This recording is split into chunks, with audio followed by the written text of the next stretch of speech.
In challenging times, many turn to the church for solace and support.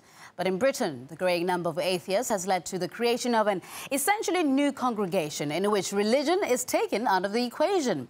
Polly Boyko spoke to some of the non-believers about what drives them to use the house of God anyway. If you're one of Britain's growing number of atheists, a Sunday morning might present itself as an opportunity to just sleep in and relax. After all, there's no Sunday mass to attend.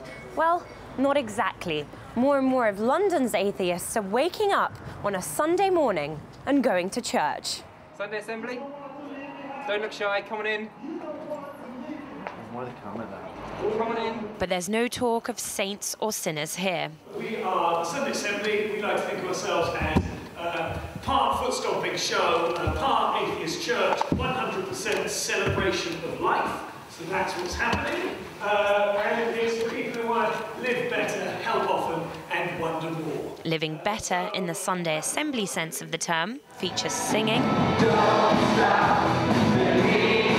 dancing, and moralistic tales told by stand-up comedians. Anything that takes off probably takes off because it gets into our very basics of what we need as humans. Like being welcoming is a really big part of being Irish. Like it's our main thing because we don't have an economy anymore, so it has to be our main thing.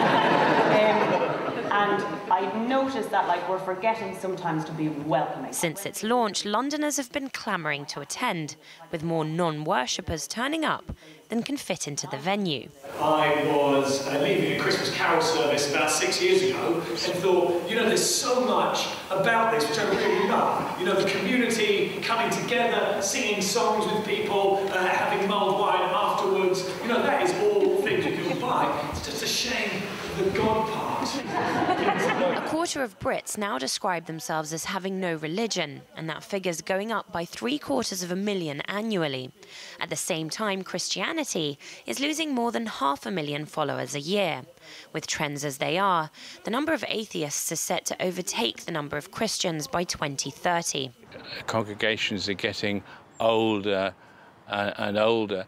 And I think we're getting now to the stage where there are second, third generations of people who've just never been in a church. More and more people are finding that the church is not relevant, and particularly where we have the leaders of churches taking positions on women's rights and on gay rights, which are totally at variance from what the majority of people in the congregation think. But these modern-day atheists are still seeking out some sort of spiritual solace.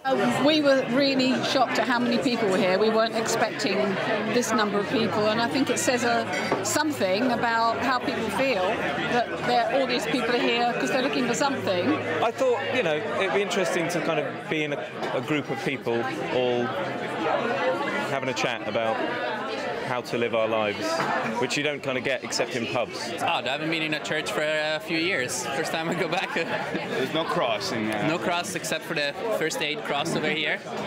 That's the only one I've seen so far. I think that just because you don't believe in God doesn't mean that you don't want to hear really interesting talks, to think about improving yourself, to sing with others, and then to have a cup of tea with people at the end.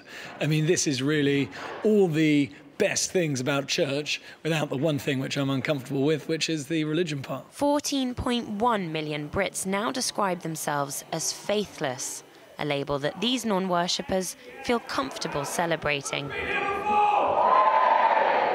Polly Boyko, RT, London.